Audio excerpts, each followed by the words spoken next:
Ladies and gentlemen, the following podcast is set for one episode. Your host from Columbus, Ohio, is Michael Kirk. Welcome to the Outlaw Mudcast. Hello and welcome to the Outlaw Mudcast, your digital audio dirt sheet for all things Super Show. Top story for this week, the first match of round 2 of the 2021 Creator Competitor Competition has ended. This match saw the Master Strategist, created by Micah Swafford, versus Johnny Correa, created by Brian Lee. I could not give you the details last week when I talked about this match. I'll give them to you here because the post went up. It went up Wednesday night. The start times for this were kind of weird. The post says that the match is set for a 48-hour time limit, and it seemed like the match was starting 10 p.m. Eastern Time Wednesday night, but it also says voting closes Saturday at 8 p.m. Eastern, which is clearly longer than 48 hours. I believe the match actually only went 48 hours, only votes cast in the first 48 hours counted. I could be wrong on that. Let me give you what the rules were according to this post, and then I assume this is going to continue through the rest of the contest, at least round 2 of the contest.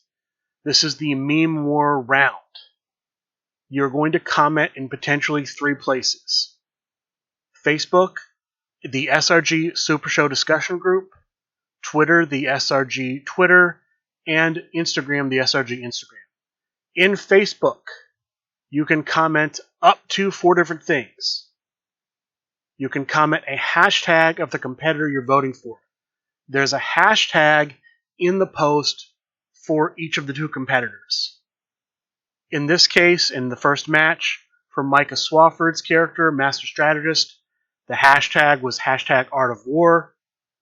For Johnny Correa, the hashtag was I Can't See You. If you posted that on Facebook, you got 1 point for the competitor you posted for.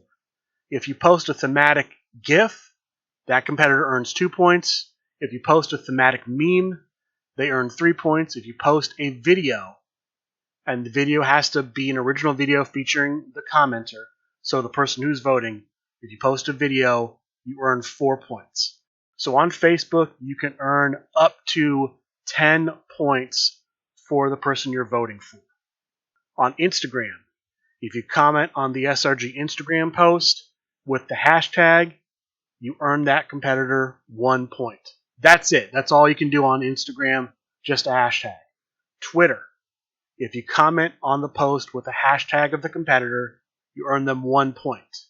If you post a thematic meme, 2 points. Post a thematic GIF, 3 points.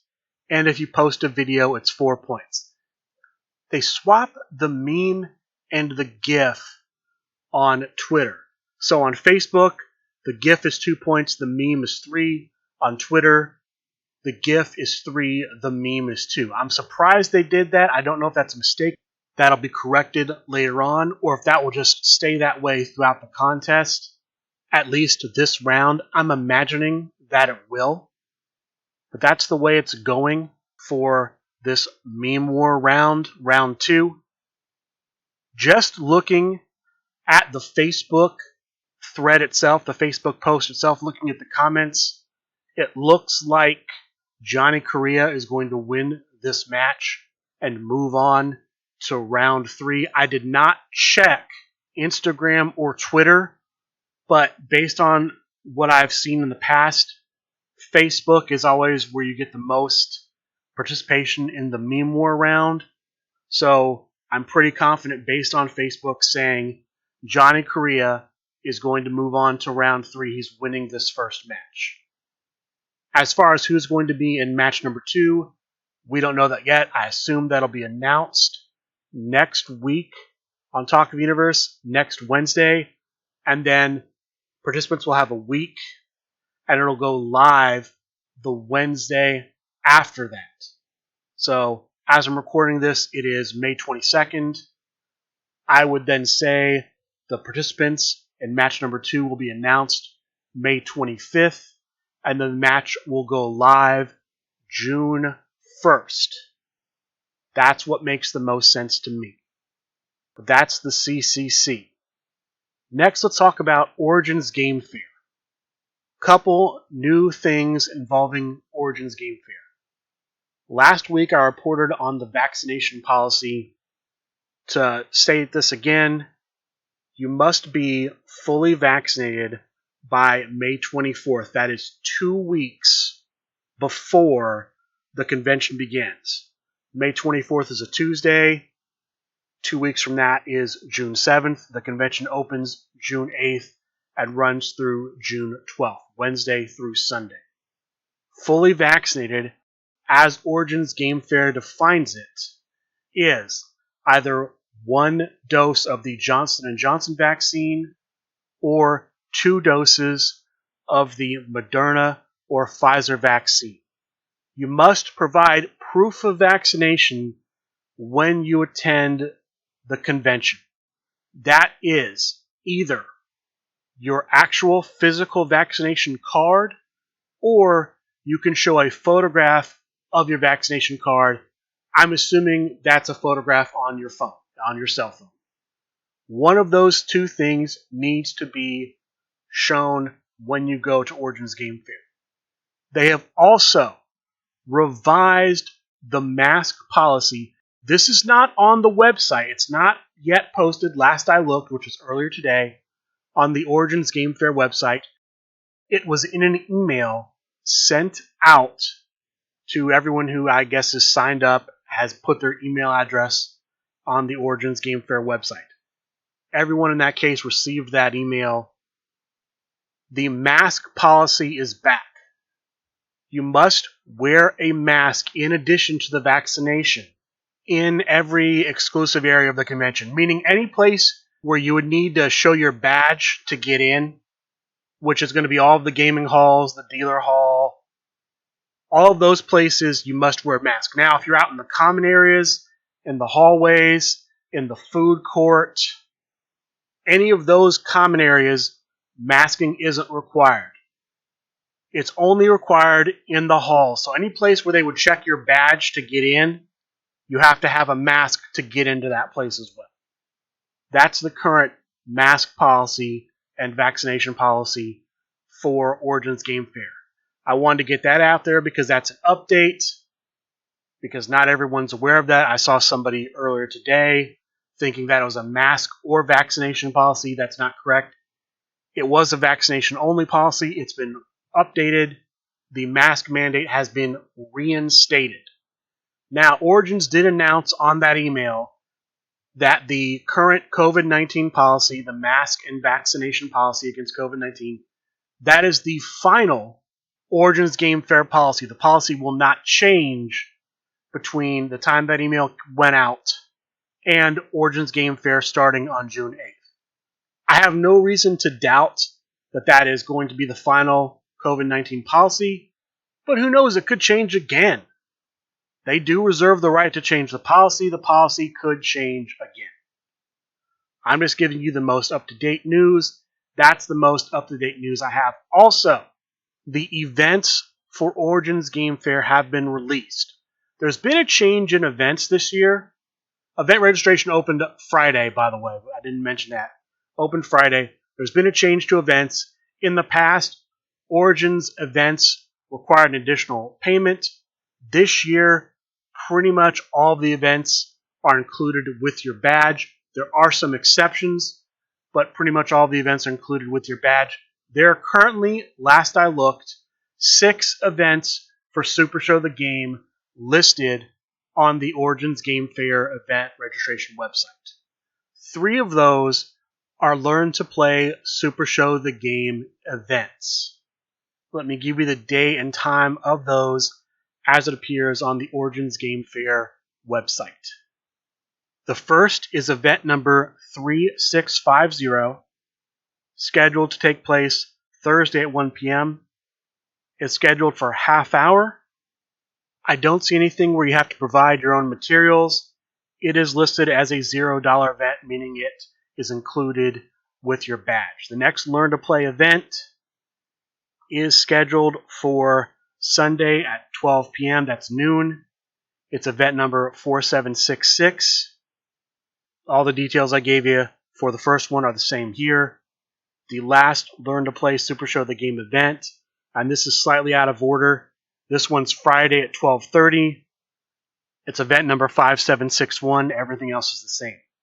The other three events are three events we've had before.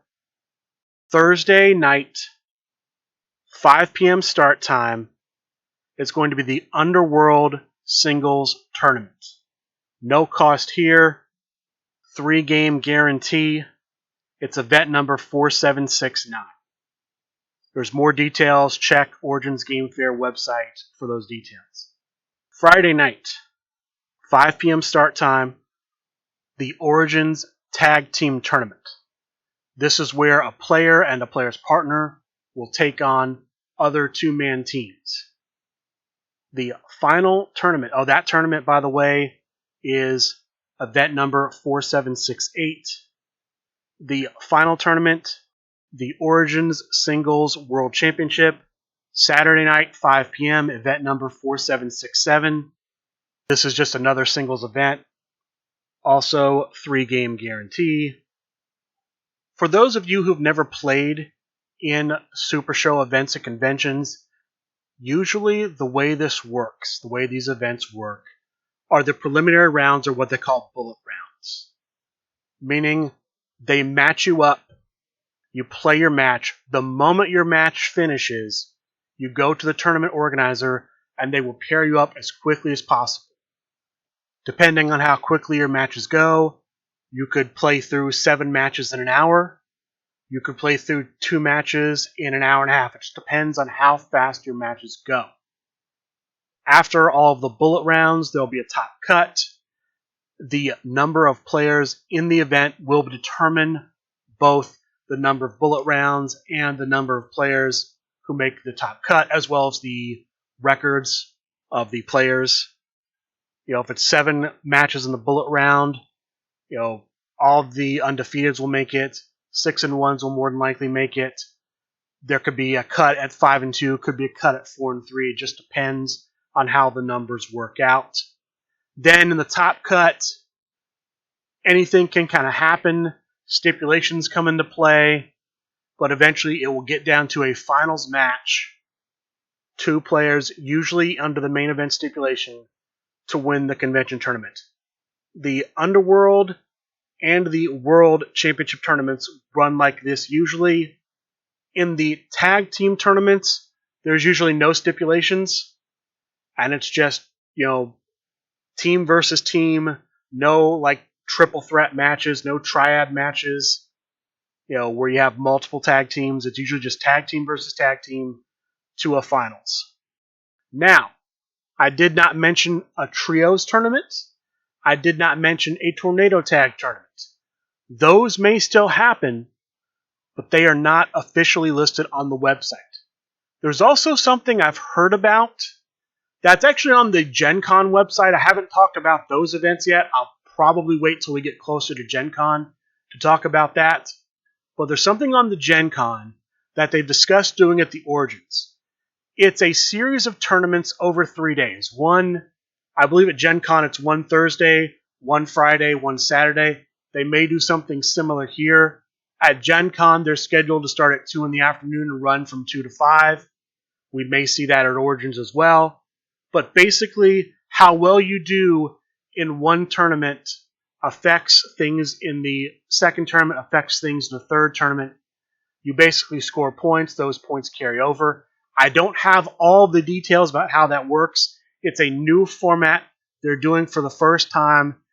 It's on the Gen Con official listing, and I'm expecting them to do something similar at Origins. But again, it's unofficial. It's not listed under the events. That's something that could happen impromptu. We just don't know. We'll know more as we get closer. There's going to be 2 more episodes of Talk of the Universe prior to Origins Game Fair. I would not be surprised to see this discussed officially on one of those upcoming programs. I don't expect to see a Talk of the Universe episode on June 8th because most people will be at the convention. We might. There might even be one live. They did one live, I want to say, 3 years ago. I could be wrong on that. We'll just have to see. But that's what's going on right now involving Origins Game Fair. Speaking of Origins Game Fair, there are going to be some new releases at Origins. I believe the new competitor set for the big guy is one of those. I'm also thinking the Nightmare Kings competitor set will come out there. Perhaps even the Alien Invaders competitor set will come out at Origins. A number of competitor sets did come out on SuperShowTheGame.com. Check those out under new releases, as well as some of the limited run competitor sets, things like the Dweeb, for example, things like Brain Trust, that sold out very quickly. Those came back. I believe the only one that did not come back, that's still waiting to come back, is the Ultimate Grump alt art version. Did not come back. That fuller release has not been done yet. If you're interested in seeing those competitor sets, check out SuperShowTheGame.com. They've also been posted on the Super Show discussion group on Facebook. They were also shown on the last episode of Talk of the Universe, so you can check out the Twitch page, the Twitch channel for that, if you're interested in those. That's going to do it for the Origins news. Let's talk about championship news. There were 3 championship matches this past week. The first 2 took place Wednesday, one before Talk of the Universe, one after Talk of the Universe. The one before Talk of the Universe was the LFF Trios Championship match. The corrugated cardboard villain, the champion with the first triumvirate, took on the challenger, Sean Loeb the Collector, playing as L Super Sons. I believe Sean Loeb got this shot for winning the Trios tournament at Gen Con last year, which I believe was last September. It was later than usual because of the pandemic. This was a long match. It only went to crowd meter 0, but it was a long match. That pretty much saw the first triumvirate dominate. In the end, the first triumvirate hits the finish at crowd meter 0. He hits the Beatstick Brandon finish. He has the cards in play to make it so his opponent only gets one breakout roll. Sean Loeb ends up with one roll, 1 out of 3 chance to break out, and he does not break out. The corrugated cardboard villain remains the LFF Trios champion. Congratulations to him. The other championship match Wednesday night, the LFF Intergalactic Championship was on the line. The current champion, Split, playing as captain CJ Spara, faces the challenger, Yasmin, playing as Macho Manny. This match goes to crowd meter 2. In the end, the winner and new intergalactic champion, Yasmin. I believe this was Yasmin's second shot at the Intergalactic Championship. I could be wrong, but she wins here. She is the new LFF Intergalactic Champion. Congratulations to her. Sunday, there is an impromptu championship match for the Midwest Coast Tag Team Championship. The current champions are the tag team of Double the Fun. Matt Nealon playing as Matt Nealon and Funtime Bob playing as Funtime Bob. This tag team currently on the outs, currently a lot of turmoil in the tag team. Their challengers are basically an impromptu team. There was a tournament at Recess Games, the General Manager Calais Appreciation Tournament, the John Calais Appreciation Tournament. There were 10 players in that tournament. There were 4 rounds of Swiss, cutting to a top 4. The top 4 were the Director of Operations, Dave Marisak, as Sean Spears, the Frequent Flyer, Keith Overby, as Caleb Conley, Forley Flynn as Forley Flynn, and the Trash Man, as the new version of Sage the Wicked Witch. The Trash Man and the Director of Operations make the finals, with the winner being the Director of Operations taking Sean Spears to the victory. As a result, he will be able to create an alternate art card in Super Show the game. Now, the way this tag team was determined, the challengers were determined, was of the players that did not make the top 4 of this Create an Alternate Art Card tournament. The Director of Operations, who's currently the General Manager responsible for the Tag Team Championship, decided to make a tag team of the remaining 6 players who did not make the top 4. He chose former LFF World Heavyweight Champion, the Cannoli Anthony Perry, and Brian Vanderweel. The Cannoli was playing as the Mark Jeff Bravo. Mr. Vanderweel was playing as Angel Lynn the Huntress in a team they dubbed the Ohio Valley Girls. This match goes to Crowd Meter 1. At Crowd Meter 1, Matt Nealon hits his strike finish. He's playing the smack with a shovel. So, if the Ohio Valley Girls stop the shovel, they win, but the Midwest Coast champions retain. They decide to let it go through. They're unable to break out. The winners, still champions, double the fun. Double the Fun retains the Midwest Coast Tag Team Championship. There was one more match that had championship implications. It wasn't a championship match, but it had championship implications. It actually started as I was recording this. The Deep South Tag Team Championship #1 contender match was taking place where ACCW in Georgia was holding their event. The tag team of Angry Burbs, that's Rowdy Ron and Nick Baxter, took on the tag team of Mop Boys, that's Piglet and Johnny Correa, in a match that, at the end of the match, saw a flurry of finishes hit. It went from Crowd Meter 1 to Crowd Meter 4 in just a few minutes. We saw multiple save rolls being made.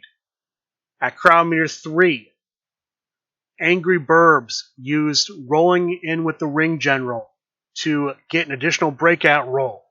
And they were able to make the save on the 4th breakout roll to bring it to Crowd Meter 4. But Crowd Meter 4, Johnny Correa, who was playing as Snake Pit.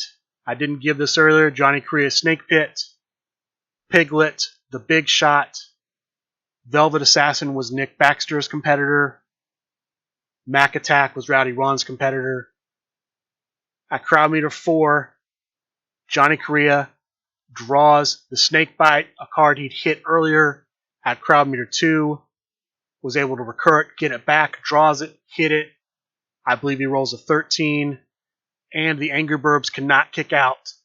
Mop Boys, Piglet, and Johnny Correa will be the next opponents. They'll be the next challengers for the Deep South Tag Team Championship. Congratulations to them for winning that match. The last bit of championship news that I have before we go on and talk about the tournaments from this past week.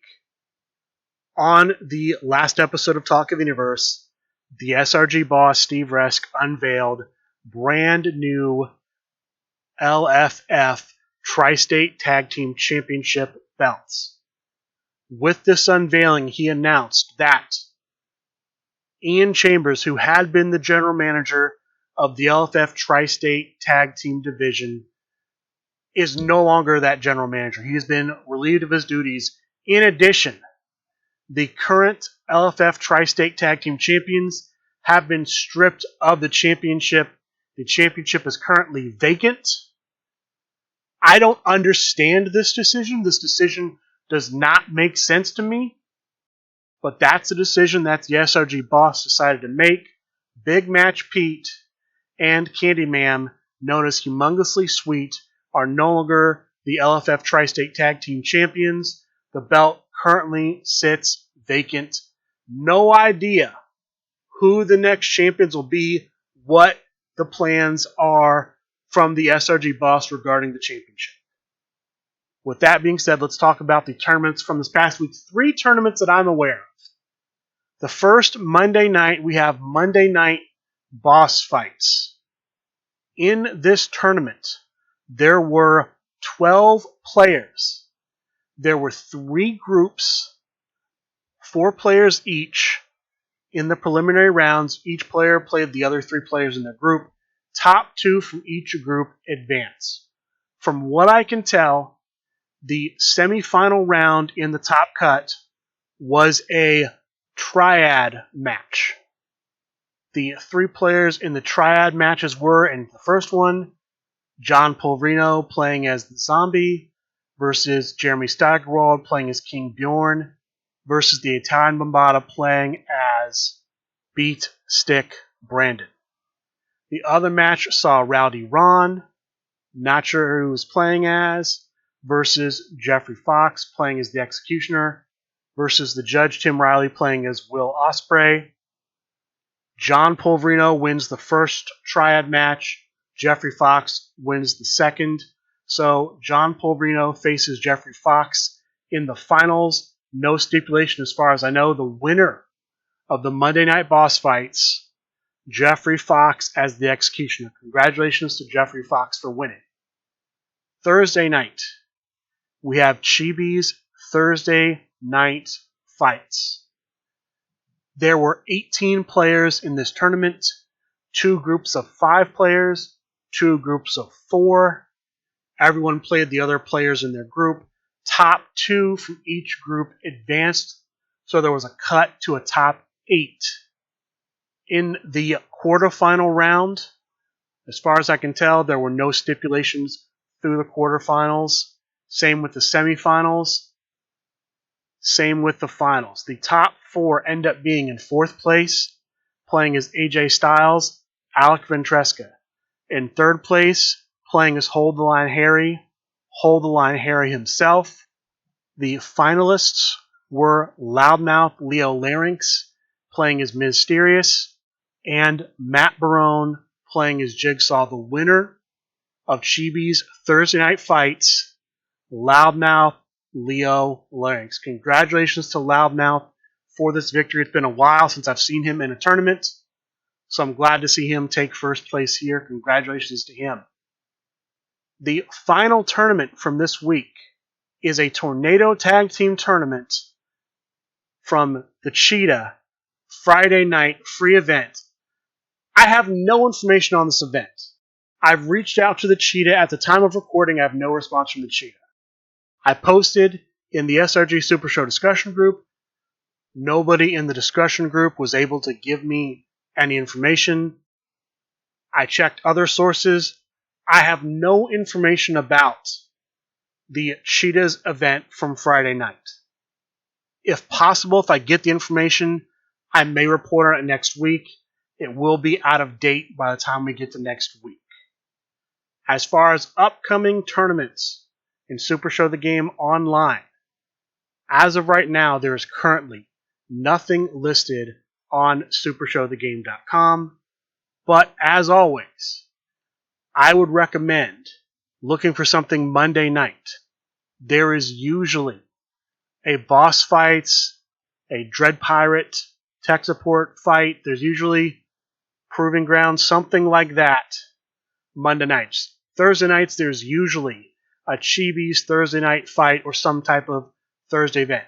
Tuesday, there's the Dojo, which is on the SRG Twitch page, twitch.tv/SRG Universe.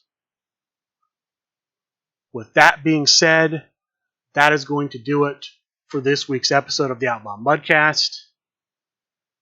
I'm continuing to ask people to follow the show on Twitter, Outlaw Mudcast on Twitter. While I was editing the podcast, there were a couple things that broke. First, and I wasn't aware this was going to happen, I maybe should have been, but there was a Sunday Night Fights. There wasn't one last week because Brian Schmidt, who usually hosts Sunday Night Fights, was unavailable. There was one this week. There were 2 matches that were part of Sunday Night Fights this week. The first was a match from the top cut of Bob Dunn's Create a Competitor CCC Impatience Tournament. Basically, if you're in the CCC, you could have signed up for this tournament. There were group stages, top 2 from each group went on during the top cut. In the first round of the top cut, all of the matches are multiplayer matches. There's one match featuring all of the undefeateds. That was a triple threat match. The rest of the matches are all going to be fatal 4-way matches. That triad match happened tonight. The 3 undefeated players were Arcade Addict Aaron, playing as Chloe Mai, Thebes, playing as Kenny Omega, and the Master Strategist, playing as Johnny Gargano. This was a triple threat match that ended up going to Crowd Meter 4. It primarily went to Crowd Meter 4 due to Chloe Mai's player. Chloe Mai's gimmick allows them to draw cards when the crowd meter goes up. And there are a number of cards in Chloe Mai's deck that do that. There are stops where when Chloe Mai stops a finish, or just a player stops a finish, the crowd meter goes up. Those were in Chloe Mai's deck. The finishes also do that when stopped. Chloe Mai's player, Arcade Addict Aaron, even played a schoolboy early to bump the crowd meter up. This primarily, even though it was a triad match and there were 3 players, ended up being mostly a 2-player match. Unfortunately, the Master Strategist just didn't win enough turn rolls. I believe he said at the end of the match he only won 5. So just was not able to play a lot of cards. It was mainly down to Kenny Omega, Thebes, versus Chloe Mai. It ends up going to Crowd Meter 4. The winner here going on to the next round of the top cut of Bob Dunn's CCC tournament, Arcade Addict Aaron. He takes his Chloe Mai deck, a very aggressive deck, up to the next round of the top cut. Congratulations to him. Bob Dunn has also sent me the other 3 matches in his top cut, so I'm just going to give you who's going to be in those. Look for those matches to happen, probably streamed over the course of the next few weeks. The first Fatal 4-Way is going to see Peppy Pepper playing as Kaylee Sweet Pea Perry, Jared Tyndall playing as EC3, the Harm City Hitman Andrew Mackey playing as the Mad One, and Time Bomb Tim playing as Danny Limelight. That's the first Fatal 4-Way match. The second Fatal 4-Way, Nick Baxter playing as the Mark Jeff Bravo, Fotista playing as the Man from IT, Vicious Vic Vandal playing as Public Enemy Number 1, and Split playing as Captain CJ Sparrow. The last Fatal 4-Way match, Pride playing as the Italian Bombata, Johnny Correa playing as Unique, Private Cuddles playing as the original Mr. Snap, and the Great Kerhausen playing as Danhausen. Again, this is the top cut of Bob Dunn's CCC tournament. Look for those other matches to happen over the next few weeks. The other match that took place on Sunday Night Fights was the Midwest Coast Championship match. The champion, the Oracle, playing as Ruby Renegade, took on the challenger, Alec Ventresca, playing as Kenny Omega. This was a very short match. I think it was only a few turns, with pretty much the Oracle winning all the turns. I think she won 4 straight turns, hits the finish sub, rolls an 8, 5, 6, 6 from Alec Ventresca. The Oracle retains. She's still the Midwest Coast champion. That was Sunday Night Fights. Also, around the same time Sunday Night Fights was ending, the SRG boss came on Facebook, did a stream, revealed that he'd received the following cards and sets that are going to be coming out at Origins. First, the next wave of the Weapons series. Gathering the Pineapple, Gathering the Sledgehammer, Gathering the Trash Can. The Origins branded cards are going to be at Origins. These should be the daily promos. Also, the full art card decks have arrived. Those will be on sale at Origins. From what I've seen, from what they showed, the box sets are one of 125. They only printed 125 of the box sets. There's also a separate full art card skill pack. The competitor set in the full art card deck is Flyboy. Very interesting competitor. I would say if you're going to be at Origins, get your hands on this box set. Get your hands on that competitor. A, the cards look great, and B, Flyboy is going to be a game-changing competitor. Based on what I saw of him on Expanding the Universe, he's going to be a top-tier competitor. That's all the breaking news I have, and that's going to do it for this week's episode of the Outlaw Mudcast. I'd like to thank all of you for listening, and good day.